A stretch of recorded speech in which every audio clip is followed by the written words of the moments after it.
لوگوں یہ صدا آتی ہے سرور کی لحد سے، لوگوں یہ صدا آتی ہے سرور کی لحد سے، کوئی تو میرے زخم پہ مرہم بھی لگا دو۔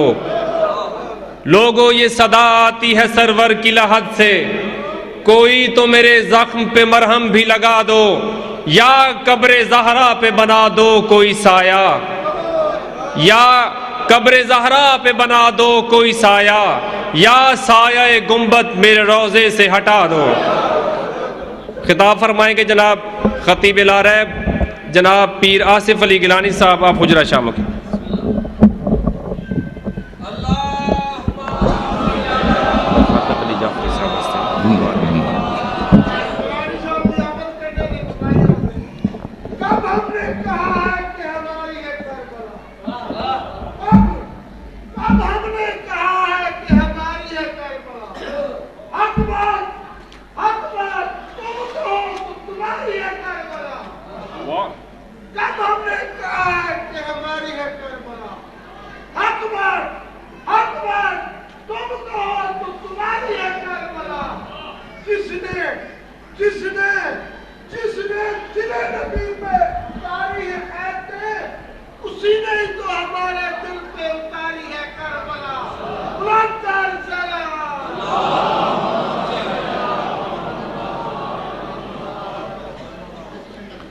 دربار امام حسین علیہ السلام میں ہم سب حاضر ہوئے ہیں۔ کائنات کا یہ واحد ایسا دربار ہے جس دربار میں کسی بھی مکتبہ فکر کا کوئی بھی انسان خلوص نیت سے آ جائے اور اس دربار کو وسیلہ بنا کر اپنے رب سے جو بھی دعا کرے، اللہ اس دربار کا صدقہ اس کی ہر دعا قبول کر لیتا ہے۔ ہمیں بہت آج یاد آئے جناب حضرت رفاقت حسین جعفری رحمۃ اللہ علیہ تعالی،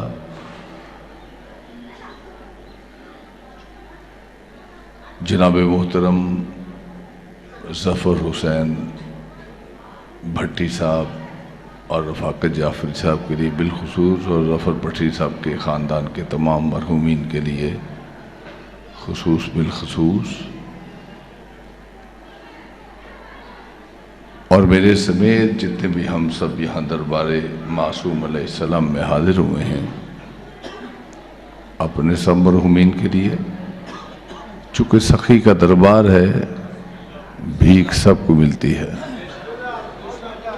ان کے لیے بھی کہ جن کا کوئی فاتح کہنے والا نہیں ہے، ایک دفعہ الحمد شریف اور 3 دفعہ قرآن شریف پڑھ دیجئے۔ بسم اللہ۔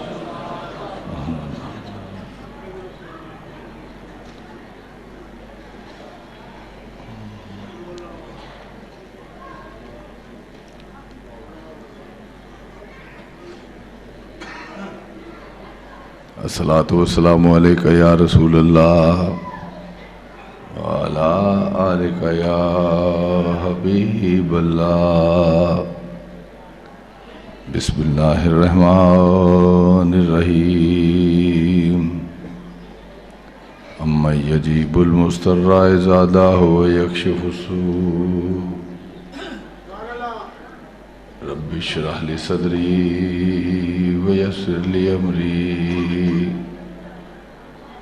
واحلل عقدۃ من لسانی یفقہوا قولی۔ مجھے معلوم تو ہے اگر جناب ظفر بھٹی صاحب مجھے کہے کہ کیا نام ہے تو میں کہوں گا بھٹی صاحب۔ اتنی پاک و پاکیزہ خوبصورت جگہ پر ایسا نام نہیں لیا جاتا۔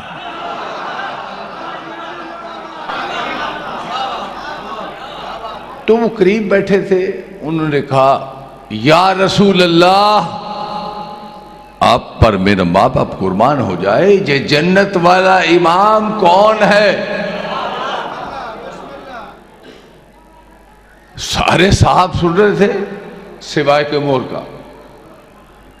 سب نے پھر دوبارہ انہوں نے پوچھا یا رسول اللہ، میرا ماں باپ پر قربان ہو جائے، یہ جنت والا امام کون ہے؟ حضور خاموش رہے۔ تیسری بار پھر اور بلند تر آواز نکال کر انہوں نے کہا یا رسول اللہ صلی اللہ علیہ وآلہ وسلم، آپ پر میرا ماں باپ قربان ہو جائے، یہ جنت والا امام کون ہے؟ حضور خاموش۔ حالانکہ حضور علیہ السلام کی سیرت طیبہ پڑھی جائے، اور میں نے بہت کتابیں پڑھی ہیں، کسی نے اشارتاً کنایتاً بھی حضور سے کچھ پوچھا ہے تو حضور صلی اللہ علیہ وآلہ وسلم نے اسے بڑے اعلیٰ طریقے سے نہ صرف ایلیبوریٹ کیا ہے بلکہ ڈیٹیل سے ہر چیز کو بتایا۔ لیکن یہ عجیب موقع ہے کہ حضور سے اتنے جید صحابی اپنے ماں باپ کو بار بار قربان کرنے پر پوچھ رہے ہیں اور حضور جواب نہیں دے رہے۔ حالانکہ حضور نے اپنی سیرت میں دکھایا کہ بہت اچھے انداز میں حضور صلی اللہ علیہ وسلم نے جو 750 سال 900 سال انبیاء نہیں کر سکے، حضور نے بہت تھوڑے وقت میں ایسا اسلام کو سجا کر دنیا کے سامنے پیش کیا کہ اسی وقت پورا عرب کا پینا سولہ لا الہ الا اللہ محمد رسول اللہ پڑھا تھا۔ حضور نے ایسے سجایا۔ حضور علیہ السلام بتانا چاہتے تھے جنت والا امام کون ہے تاکہ بار بار بار بار مجھ سے پوچھیں، اور جنت والے امام حضور دکھاتے تھے اپنے کندھوں پہ بٹھا کے مدینے کے کوچہ بازار میں، کبھی حسن علیہ السلام کو کبھی حسین علیہ السلام کو، اور اپنے منہ میں رسی ڈلوا کے حسین بیٹھے ہیں، حضور مدینہ کے کوچہ بازار میں پھر رہے ہیں۔ کوئی نانا آپ نے دیکھا؟ آج تک مجھے تاریخ انبیاء سے کوئی نانا دکھا دے کہ اپنے نواسوں کو اس طرح بٹھا کر دکھاتا ہو؟ کوئی بھی نہیں۔ اب کوئی نانا ایسا ہو؟ کوئی بھی نہیں۔ مگر یہ اولین و آخرین میں ایک مثال ہے کہ اپنے کندھے پہ بٹھا کے رسی منہ میں ڈلوا کے کھینچوا کر مدینے کے کوچہ و بازار میں حضور علیہ السلام کا پھرنا، اور پھر ایک جید صحابی کا یہ کہنا بچوں تمہاری سواری مائے کائنات سیدہ کونین صلوات اللہ سلام علیہ کا کہ ایک بار حکم خدا آ گیا کہ پیارے حبیب جو فجر کی نماز آپ کے پیچھے نہیں پڑھتے ان کو حکم دیجئے کہ وہ فجر کی نماز آپ کے پیچھے پڑھا کریں، اپنے گھروں میں سویا نہ کریں۔ بخاری میں اس طرح لکھا ہے کہ حضور نے اپنے اصحاب کو کہا سنو میرے صحابہ، حکم خدا ہے جب تمہارا نبی فجر کی نماز میں تمہیں نماز پڑھائے تو میرا دل چاہتا ہے ان گھروں کو آگ لگا دوں جو گھر میں بیٹھے رہتے ہیں مگر نماز پڑھنے نہیں آتے۔ مجھے اس کی صحت کا نہیں پتا کیونکہ بخاری ساری مشکوک ہے، اس کا مجھے نہیں پتا کیا ہے کیا نہیں ہے، لیکن بہرحال مقصد یہ ہے کہ اس میں ایمفرسائز اتنا ہے، زور اتنا ہے کہ ضرور آئیں، کمپلسری ہے کہ جب نبی محتشم صلی اللہ علیہ وآلہ وسلم نماز پڑھا رہے ہوں تو صحابہ کی اٹینڈنس ضروری ہے۔ اس میں ایشو یہ ہے اگلے دن صبح کی نماز میں سارے صحابہ آ گئے مگر ایک نہ آیا جو ایمان کے 10ویں درجے پر تھا، سلمان فارسی۔ اور اسے ویسے بھی صحابہ بڑے عموماً ان سے شکوہ رہتا تھا کہ حضور ہر وقت اس بڈھے کو ہی پاس رکھتے ہیں۔ تو پتہ ہے جس پیر کے کئی مرید ہوں، جس کو زیادہ پیار کرے اکثر مرید اس کے خلاف ہو جاتے ہیں۔ اے یار پیر صاحب میں نے باڑی رہ دینے کو پتہ نہیں کی ہے، ارے رنگ بھی یہ کالا ہے، کوئی گل بھی یہ کوئی نہیں، قریب عرب ہے، پر پیٹ نہیں نال روٹی کا ساسی چنگے بھلے سانو بلاندے ہی نہیں. تو یہ ریولری آ جاتی ہے، ہوتا ہے. نماز حضور صلی اللہ علیہ وسلم نے پڑھائی، ضبطۃ الحدیث کتاب کا نام ہے. حضور نے نماز پڑھائی، پڑھانے کے بعد صحابہ نے کمپلینٹ کی، یا رسول اللہ صلی اللہ علیہ وآلہ وسلم، جس کو آپ بڑی محبت کرتے ہیں، سلمان اتنا سخت آپ کا آرڈر تھا مگر صبح کی نماز میں غیر حاضر ہے. تو حضور پھر جلال میں آ گئے اور آ کر فرمایا، سنو میرے صحابہ، اگرچہ سلمان میرے پیچھے نماز پڑھنے نہیں آئے مگر نماز نہ پڑھ کے میرے پیچھے اس نے جو کام کیا ہے، اللہ نے میری نماز سے 1000 گنا زیادہ اسے ثواب دیا. یہ کہہ کر حضور جلدی سے اپنے حجرے کی طرف چلے. تھوڑی دیر کے بعد بڑے میاں بھی آ گئے آہستہ آہستہ مسجد کی طرف. ابھی صحابہ گئے نہیں تھے، ابھی ششتر تھے، قومے کی حالت میں تھے کہ یار ابھی تک یہ بات کیا بنی، حضور کی نماز کا کون سا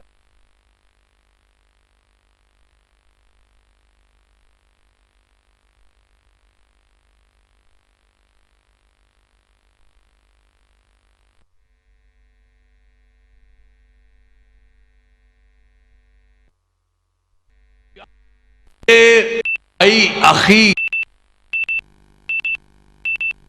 نے تمہاری شکایت کی تھی. تو حضور صلی اللہ علیہ وسلم نے فرمایا، اگرچہ اس نے میرے پیچھے نماز نہیں پڑھی مگر جو کام کیا ہے اللہ نے میری نماز سے 1000 گنا زیادہ اسے ثواب دیا. تو یہ تو بتاؤ تم نے کیا کیا ہے؟ انہوں نے کہا بھائی کچھ بھی نہیں کیا، اٹس ویری سمپل. میں اپنے گھر سے وضو کر کے نکلا کہ حضور کے پیچھے نماز پڑھنی ہے، مگر در مولا کائنات لنگر زمین و آسمان وسیع رسول خلیفتہ بلا فصل کی چوکھٹ پر پہنچا تو اندر سے چکی کے پسنے کی آواز آئی. میں نے دروازہ کھٹکھڑا، میں نے کہا رسول کی بیٹی آپ نماز کی تیاری کیجئے، میں آپ کی جگہ پر آپ کی چکی پیستا ہوں.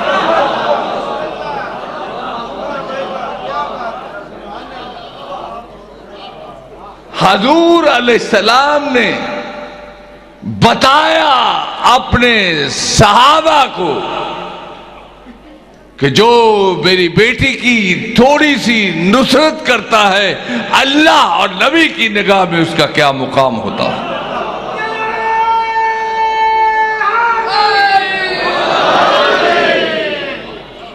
میرے بھائیوں، اسی طرح حضور نے اپنے سب شہزادوں کا تعارف کرایا اور ایسے انداز میں امام حسن علیہ السلام کوفہ کی مسجد میں، یزید کے ابا کا دور ہے، خلافت چھیننے کی کوشش ہو رہی ہے، خطبہ فرما رہے ہیں کہ مسلمانوں ہم کو پہچانو، ہم کو پہچانو، ہم وہ ہیں جو شمال کو جنوب میں بدل دیں، ہم وہ ہیں جو جنوب کو شمال میں بدل دیں، ہم وہ ہیں جو مشرق کو مغرب میں بدل دیں، مغرب کو مشرق میں بدل دیں. ہم چاہیں تو سورج کو مشرق مغرب سے نکال دیں، ہم چاہیں تو چاند کو مشرق سے نکال دیں، ہم چاہیں تو دن کو رات میں بدل دیں، ہم چاہیں تو رات کو دن میں بدل دیں، ہم چاہیں تو عورت کو مرد کر دیں، مرد کو عورت کر دیں. کوفہ کی مسجد میں ایک بدو کھڑا ہوا، اے رسول کے بیٹے کیسے دعوے کر رہے ہو، میں مرد ہوں مجھ کو عورت کر کے دکھاؤ. امام حسن علیہ السلام نے دونوں ہاتھ عرش کی طرف کر کے کہا پروردگار تیرا شکر ہے جب میں نے یہ کہا تھا یہ عورت ہو چکا تھا. سب نے دیکھا عورت ہو چکا تھا. آپ نے فرمایا سنو، اگر یہ عورت ہو چکا ہے تو ہم عادل ہیں، ہمارے بابا علی بھی عادل ہیں، ہمارے نانا بھی عادل ہیں، ہمارا خدا بھی عادل ہے۔ عادل کا تقاضا یہ ہے کہ اس کی بیوی اب گھر میں مرد بن چکی ہے، اس کے اس سے 3 بیٹے ہیں، اب یہ اس سے 3 بیٹے جنے گا، مگر نہ وہ مردوں میں ہوں گے نہ عورتوں میں ہوں گے۔ پتہ چلا جو آل محمد علیہ السلام سے ہلکی سی بھی گستاخی کرے اللہ اسے بدنسلہ بنا دیتا۔ 4 بار پوچھا یا رسول اللہ جنت والا امام کون ہے؟ حضور خاموش۔ سوائے کے مور کا 232 سوال، یوم ندعو کل اناس بامامہم۔ پھر پوچھا یا رسول اللہ جنت والا امام کون ہے؟ 10 بار۔ شیعوں کے خلاف کتاب ہے، کبھی پڑھور پڑھیے جا کے۔ 10 بار حضرت نے پوچھا، حضور خاموش رہے۔ اب سارے لوگ اکٹھے ہو گئے، حضور کی نگاہ مسجد نبوی کے دروازوں کی طرف ہے، شاید کسی کی تلاش ہے۔ ایسے میں وہ آگئے جن کے چہرے کو دیکھنا عبادت قرار دیا۔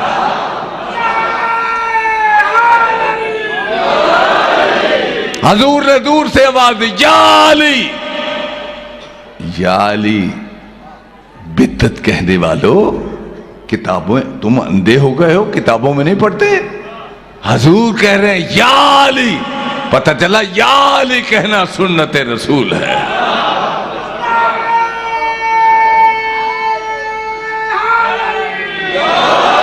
میرے قریب آؤ۔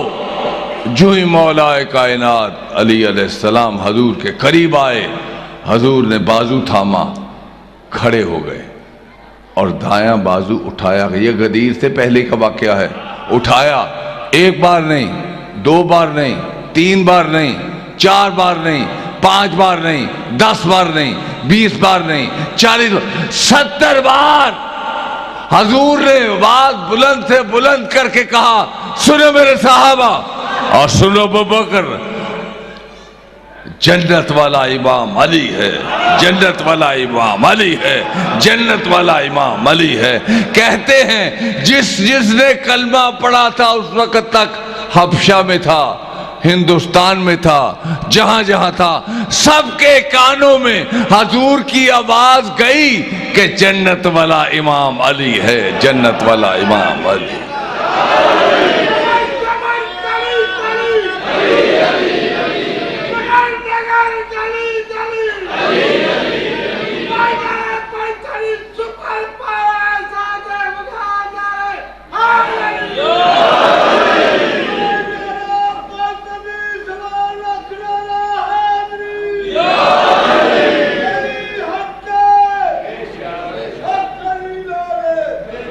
میرے بھائیوں، ان مجالس کا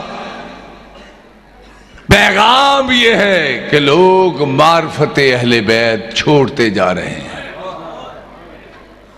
معرفت رکھو، دنیا چند روزہ ہے۔ جنت کے سردار یہی ہیں، ان کے علاوہ کوئی سردار نہیں ہے، یا ان کی اماں جان سردار ہیں اور تمہیں یہ 2 سردار ہیں، اور ٹکٹ سائن ہوگی علی کی۔ ان کو نہ چھوڑو، ان کو یاد رکھو، یہ شیعہ سنی کا معاملہ نہیں ہے، اگلے جہان کا معاملہ ہے۔ یہ لوگوں کو بتایا جا رہا ہے، یہ لوگ چھپاتے ہیں۔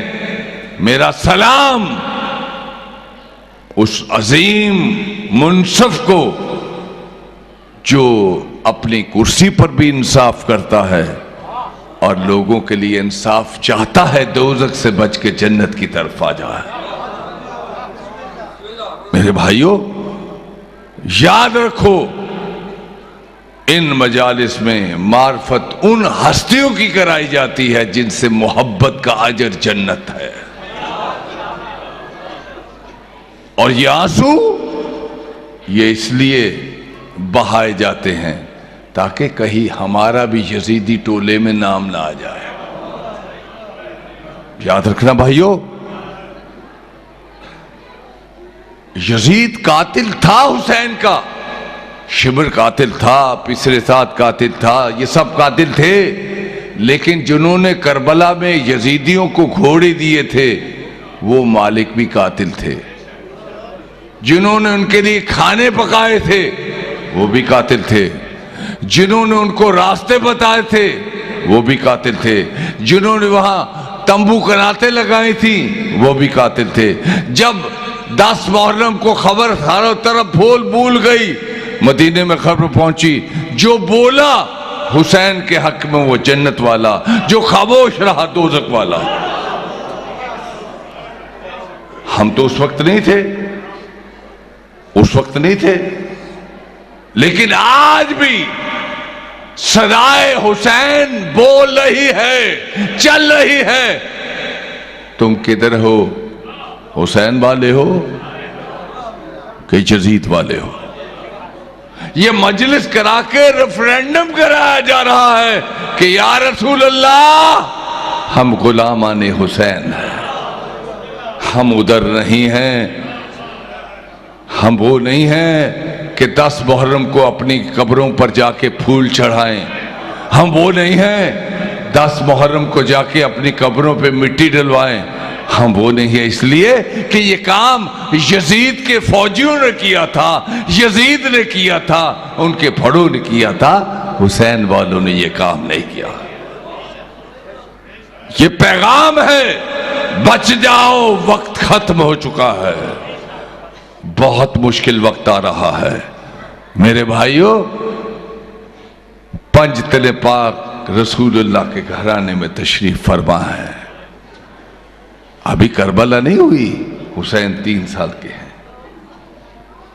جبریل آتا ہے حضور کی بارگاہ میں بعد توفہ درود، عرض کرتا ہے یا رسول اللہ، یہ حسین جو 3 سال کا اپنے صحن میں کھیل رہا ہے، جس سے آپ بڑی محبت کرتے ہیں، اللہ نے مجھے بھیجا ہے کہ پیارے حبیب کو جا کے بتا دو کہ آپ کی امت آپ کے اس نواسے کو 3 دن کا بھوکا پیاسا رکھ کر کربلا کے میدان میں قتل کر دے گی. حضور علیہ السلام نے جب جبریل سے یہ بات سنی تو حضور نے بآواز بلند رونا شروع کر دیا. بھائیو، حسین پر رونا سنت رسول ہے. ابھی حسین زندہ ہے، رسول رو رہے ہیں. جب بیٹی نے دیکھا جو بہت محبت کرتی تھی، انہوں نے روتے ہوئے کہا بابا آپ رو کیوں رہے ہیں؟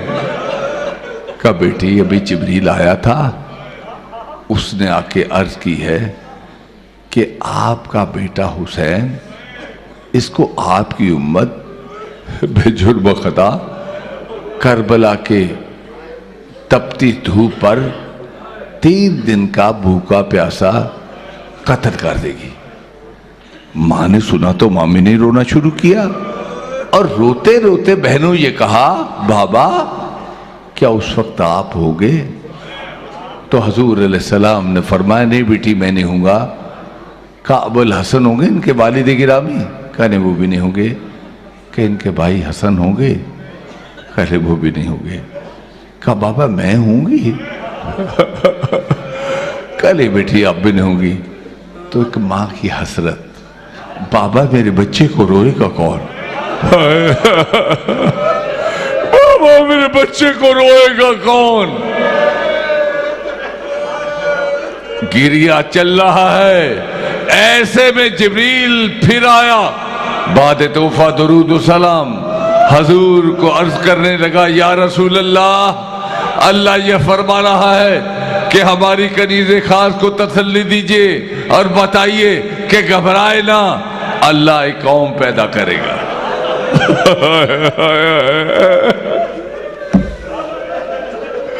اللہ ایک قوم پیدا کرے گا. پردے میں بیٹھی میری بہنوں تمہیں سلام. حدیث شروع ہوتی ہے تو خواتین سے. اللہ ایک قوم پیدا کرے گا بیٹی جس کی عورتیں تیری عورتوں کو روئیں گی، جس کے جوان تیرے جوانوں کو روئیں گے، جس کے بوڑھے تیرے بوڑھوں کو روئیں گے۔ کائنات کی صادقہ صدیقہ بی بی یہ فرماتی ہیں، بابا بابا پھر میں بھی اس وقت تک جنت میں نہیں جاؤں گی، پھر میں بھی اس وقت تک جنت میں نہیں جاؤں گی جب تک اس قوم کا ایک بچہ جنت میں نہ چلا جائے۔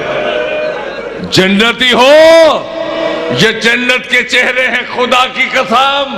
پیر آصف علی گیلانی نے ایسے شیعت کا اعلان نہیں کر دیا، حسین کے غم میں بیٹھنے والوں گارنٹی ہے کہ تم جنتی ہو، اس کی گارنٹی ہے، جو کہہ دے وہ ہو جائے۔ میرے بھائیوں، آؤ مسلمانوں، رسول کے گھر کے ساتھ کیا ہوا؟ اب مجھ سے پہلے ذاکر صاحب سے سن چکے 12 محرم کے 2 منٹ کے واقعات آپ کو سناتا ہوں۔ یہ رونا عبادت ہے، یہ رونا، یہ آنسو ہماری قبر میں ہمارے کام آئیں گے، یہ محشر کے روز کام آئیں گے۔ اس کی قیمت سیدہ کونین ادا کریں گی میرے بھائیوں، یقین کے ساتھ، اس لیے کہ 12 محرم کو بیویوں کو جب رسیوں سے باندھا گیا تو بی بی ملکہ کونین کی بیٹی رونا چاہتی تھی، رونے نہیں دیا گیا۔ چھوٹی پاک بیبیاں رونا چاہتی تھی، مگر رونا، جو روتا تھا گستاخی کی جاتی تھی، چوروں پر مارا جاتا تھا۔ میں سخت مسائل نہیں پڑھ سکتا، اس لیے کہ احترام ملحوظ خاطر ہے۔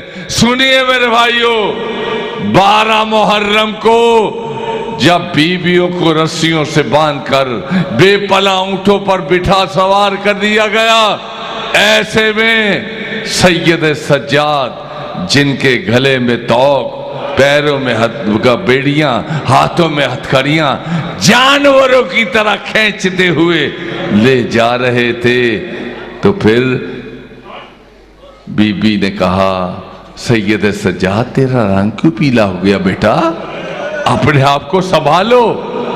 تو سید سجاد نے رو کر کہا، پھوپھی اماں آپ دیکھ نہیں رہی، انہوں نے اپنی قبروں پہ پھول ڈالے ہیں، انہوں نے اپنے قبروں کو مٹی لگائی ہے، انہوں نے اس کو تازہ کیا ہے، میرے بابا کی لاش میں گورو کفن پڑی ہے۔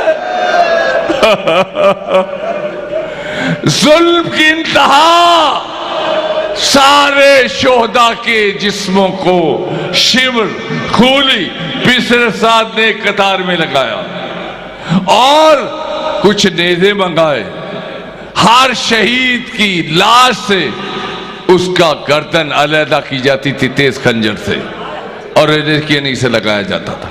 ریاض بنارسی اپنے مقتل میں لکھتے ہیں کہ جب بھی کسی شہید کا گلا کٹتا تھا، اس کی وارث بیوی اتنا بین کرتی تھی کہ کربلا کی زمین زلزلے سے لرزنے لگتی تھی۔ کہتے ہیں اس وقت قیامت آ گئی۔ ایک عجیب منظر ہوا، جب علی اکبر کا گلا شمر کاٹنے لگا تو ام لیلا نے اپنے آپ کو ناکے سے گرا دیا اور کہا، شمر میرا گلا کاٹ لے، علی اکبر کا گلا۔